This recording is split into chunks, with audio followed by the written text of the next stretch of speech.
Hello world, Patricia O'Connor and Frida Reva Darcy here. I'm gonna pan over and let you see if I can see. Yeah, there you are.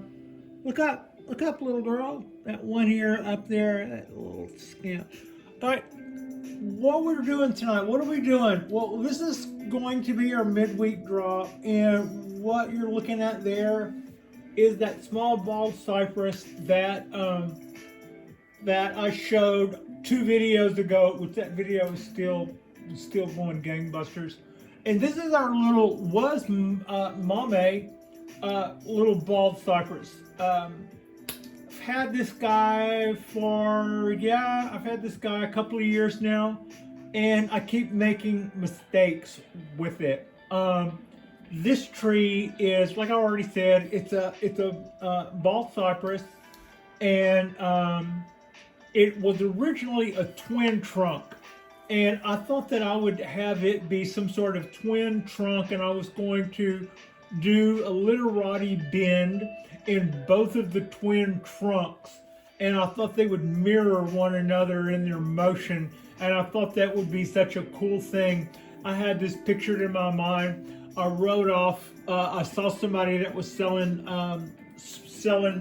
small year-long seedlings of bald cypress, and I asked them, I said, if you see any in your batch that have twin trunks, I'd like one. And he sent me this one, and at the time it was a twin trunk, and it was really pretty, and I did exactly what I wanted to with that guy. I even picked out a little pot that I thought went with all of that, and for about 8 or 9 months I really enjoyed my artistic idea until I found out what I had to learn. And what I had to learn was everything. That tree, I did not have any idea of how to keep that tree with those dimensions.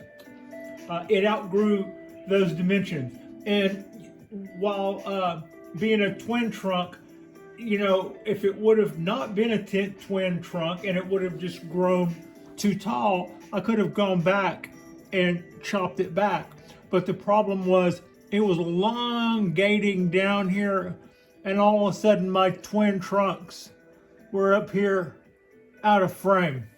They were no longer, they were something that was happening at the top of a too tall, too skinny little tree.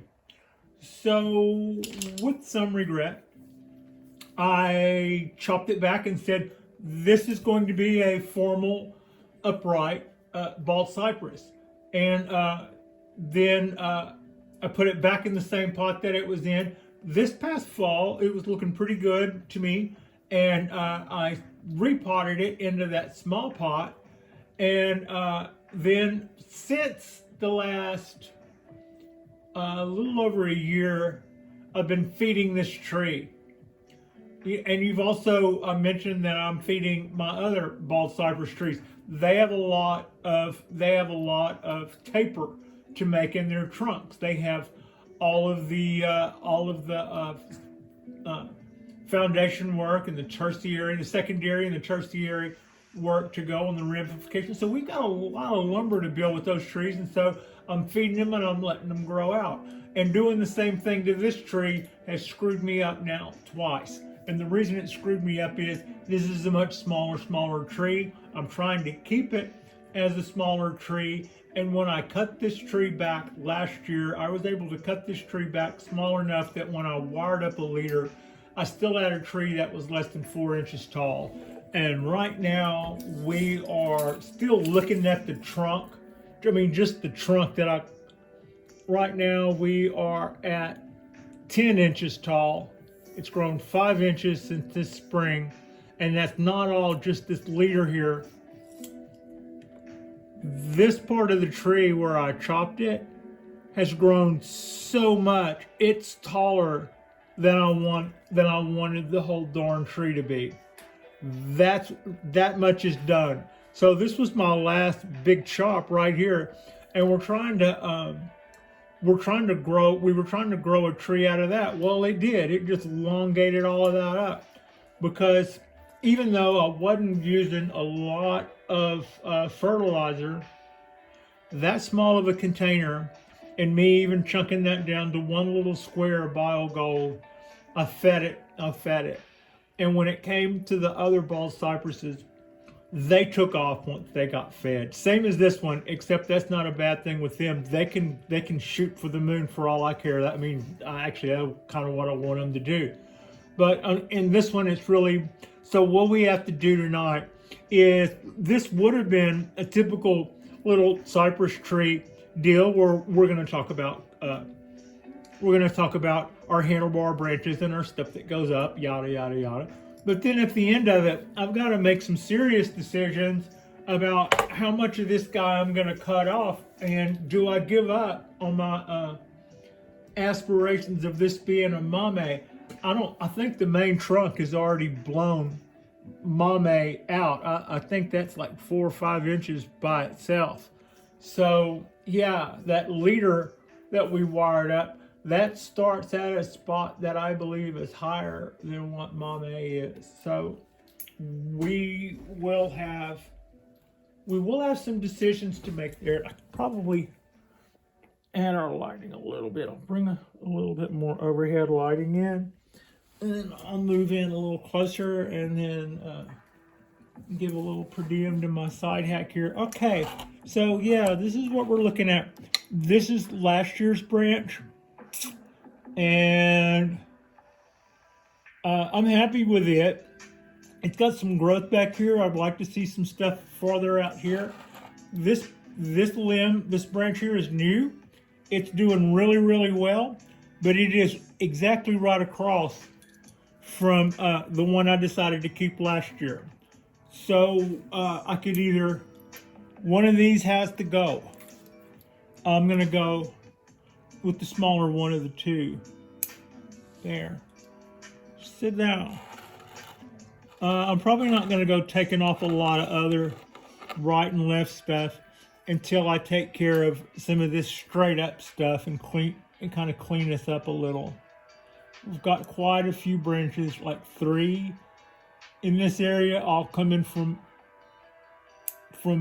basically 2 bud sites, so we don't need, now if this guy that was sticking straight up that I just cut, had that been like the only branch on this side and otherwise we were vacant or something, then clearly I could have wired that down, but they were all coming from the same spot, and we didn't, and we don't need all that many branches coming from the same spot there. All right, now. Same there.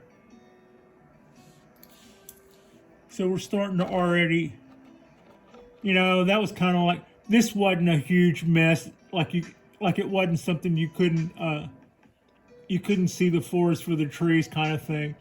But had this been a big unsightly mess of limbs and you were like, oh my God, I can't even see then it would be really easy to go, well, I've got 2 branches here, and one of them that's doing what it's supposed to, and this one probably won't add to our styling extra. So start getting rid of the stuff that won't work for you, and by the time all that stuff's gone, a lot of time you can see your tree a lot better.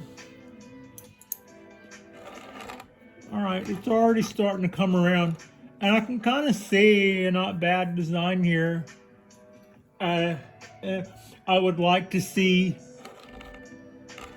oh man, I don't see any branches coming out down here on the bottom. I do see a lot of nubs where they can. Where is that? Where is that at? Where's your head at? Where's your head at? Let's see. Yeah, that's 10 inches. Now, see this leader here sticking up. What do we have in the way of, a lot of this stuff will come back out if we clean that off, but I'm thinking this whole thing probably should go. I would like to probably, I don't know. Yeah, I would. I'm just going to say it. I would like to take this leader off and start back here.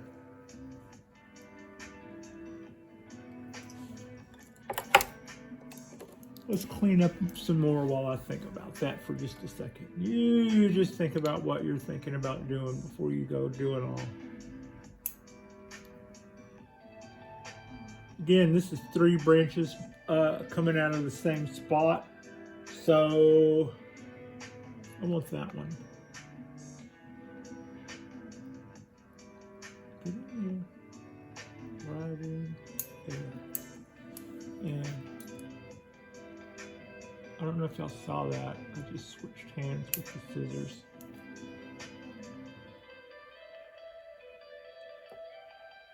All right, leave that. Leave that.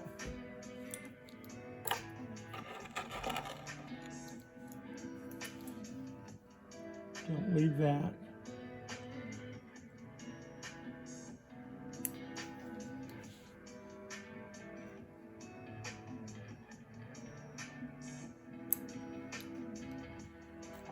So it is kind of a different set of rules with this little mame tree. I don't know if I should be using that word still. With this smaller tree, we are, you know, on the big cypress trees, I've talked about how much stuff we want to leave. And we're just cutting the stuff off that would, in some ways, could hurt us later. But otherwise, we want to leave a lot of stuff. Whereas on this guy, it's already gotten taller than I want it to get. And I'm wondering how much of that I'm gonna let go. Also, you may notice it's crooked. I think that the roots are mounting it up. I'm pretty sure that I had it straighter than that when I planted it. And it is wired in. I think it's kind of listing. I can fix that on the next repot. So I'm not really as worried about that. I think the roots probably kind of just pushed it to one side as they started taking off. We did a fairly heavy root prune to get it into this pot. All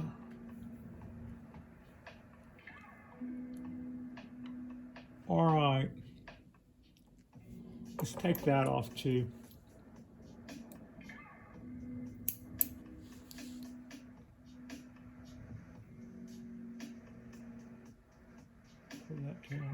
Sometimes instead of cutting off branches, you'll hear people talk about cracking them.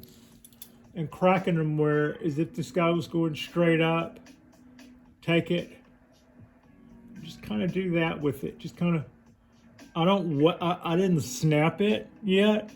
You know, I haven't snapped it to where it's just gonna hang down there loose by itself, but I am putting some pressure on it and then let it go. And you saw that it snapped back, but it only snapped back about halfway.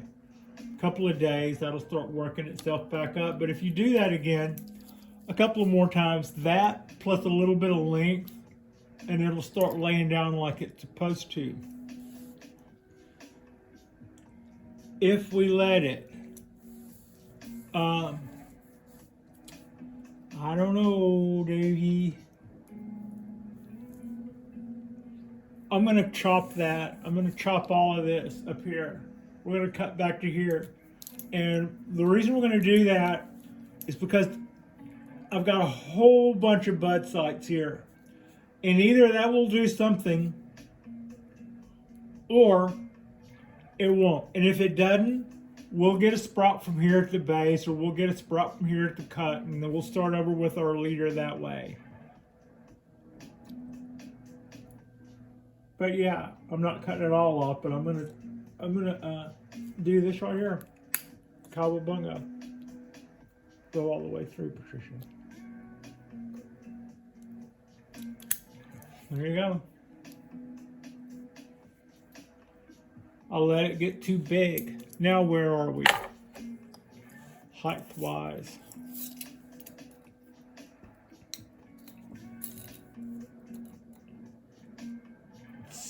Six,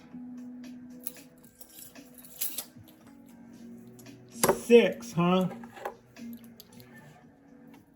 All right, fine. 5. There. It will or it won't. I have a whole bunch of buds.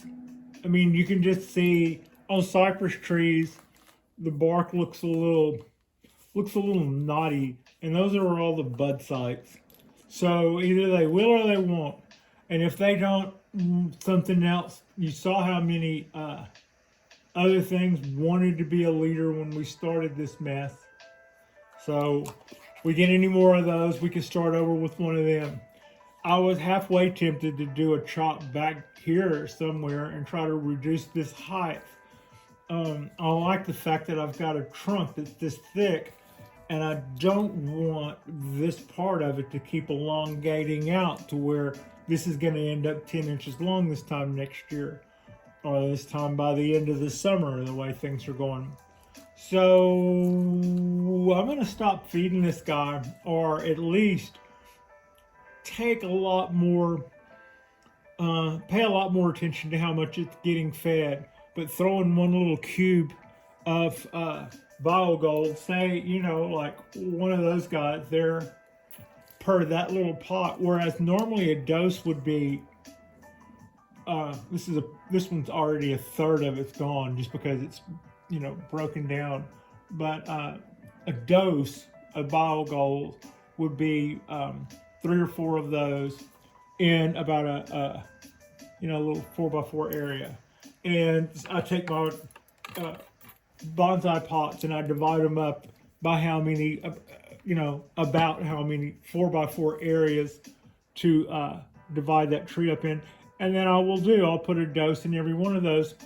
And when it comes to my pines, I know when. I've been taught when to feed them, when not to feed them. And there's a rhyme and a reason for that. When it comes to the cypress, I haven't been taught when to feed them, when not to. I spent the first 2 years not feeding any of them, and they were the ones that probably, as long as you just gave them enough water, they were fine. And then I started feeding them, and they really turned up the throttle. And when it comes to my big grouping there, my big group planting, I'm pretty happy with the speed that they're going. I'm really pleased with the way they're going. When it comes to my little Shohin, Mame becoming Shohin, I don't think I've gotten the fertilization down on it yet. It's causing me the problems that I was worried about that kind of kept me from feeding better earlier. I was aware that badly timed fertilizer, like fertilizing when you don't know what you're doing, will cause you problems. And since we want little trees, I kind of spent a lot of time worried about other things before I worried about feeding. Then when I did have a problem with my trees, I learned that about systemic treatments, and I learned that a lot of times, if you have a problem with one of your trees, that the first thing you did wrong was probably allow the tree to get weak enough to have a problem. That is a lot of times what causes. So that kind of turned my head around, and I started kind of putting my nose to the books a little bit and finding out what I needed to do about feeding trees when we wanted to keep them small. You know, how do you do that? I knew how to maximize everything. With in my past life growing stuff, we would take the maximum amount of fertilizer that something could survive on, and then we would, instead of doing that once a month, we would do a quarter of that, but do it every day. And so we were all about maximizing yield. And that isn't bonsai. I mean, that isn't Zen, that isn't bonsai. That's almost like drag racing. Yeah, it was kind of like drag racing. You're just seeing how much fuel and how much water and how much stuff you can put through there and how fast you can turn it all over. So that was then. And so I knew that whenever it came to this, I had a lot to learn. And when it comes to the big trees, I think we're doing the right thing. We can just, biogold is 5-5-5. That means the 3 basic elements that you're looking for in your whenever you see those 3 numbers on the front of your bags and stuff. If they're high P or K or N or something, you can have different effects on the trees, or certain trees will do this, or certain trees won't do that, or your wisterias won't bloom if you give them this or whatever. The 555 means that everything is single digits, and nothing is going to be getting too. You should be getting too freaky on that. It's just a low dose thing that you should be able to do. It'll keep your pines from getting yellow, which is one thing that happens to them if they're getting watered too much, or if they're being underfed. So that's what's going on, and that's pretty much what I learned about feeding and all of that stuff. But when it came down to this guy, this is the second time I've had to come through here and go, we just got to chop some hellacious amount off this tree. And yeah, I think we're probably at 5 inches now. I had wire ready. I thought maybe we would do something. Maybe a little prettier. Yeah, 5 inches. We're at that. Pretty close. So that's our little bald cypress tree. What I think I'm doing right is I've got it in a smaller pot. I'm working with those roots, keeping it cut back. I should probably prune my tips more and try to do other things. I'm just going to have to be more diligent about trying to keep this tree small. Maybe pruning my tips, just boom. They don't need to be that long. But normally I don't prune them, I go for the energy, but we don't. Yeah. All right. I'm going to try that. This is trial and error for me. I've been told quite a bit of the stuff that that you hear me repeating things that I've been told by those who have been doing this longer than I have. And I've been doing it for a minute, but it's been a fun minute, I would say. All right, that isn't the ugliest tree I have. Yeah, I know it's a little crooked in there. It doesn't have to be. It's not a crooked tree. It's just a little slanted in the pot. Anyway, I think that'll be okay. We're gonna let, it's just May 1st. It's only May 1st. We still have a pretty good amount of spring left ahead of us. So, not there.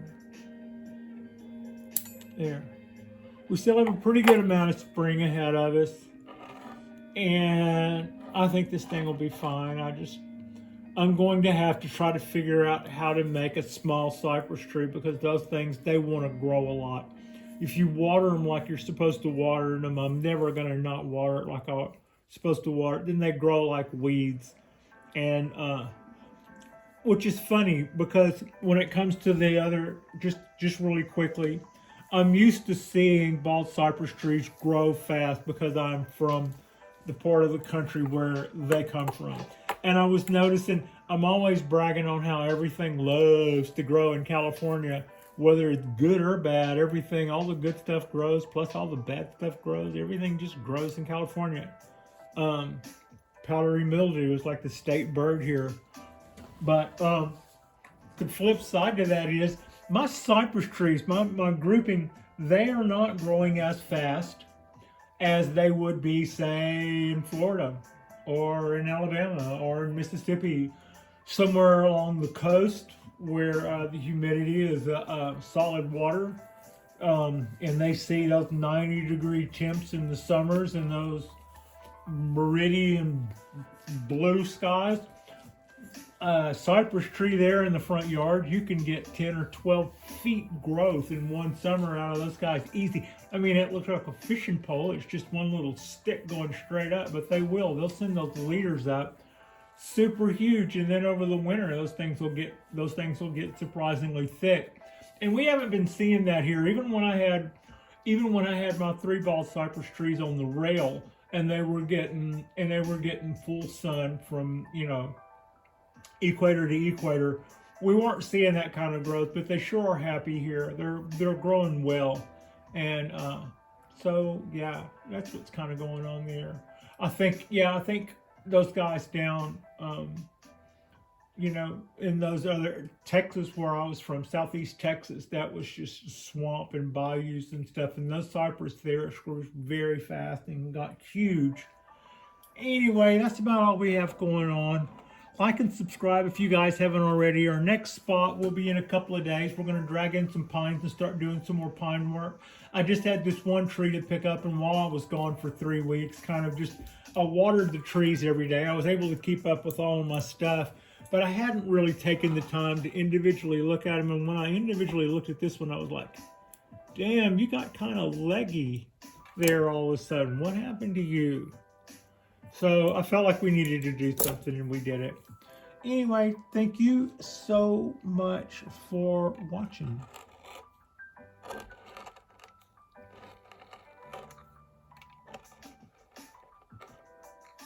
What do I call the front? That could be our front. That could be our front.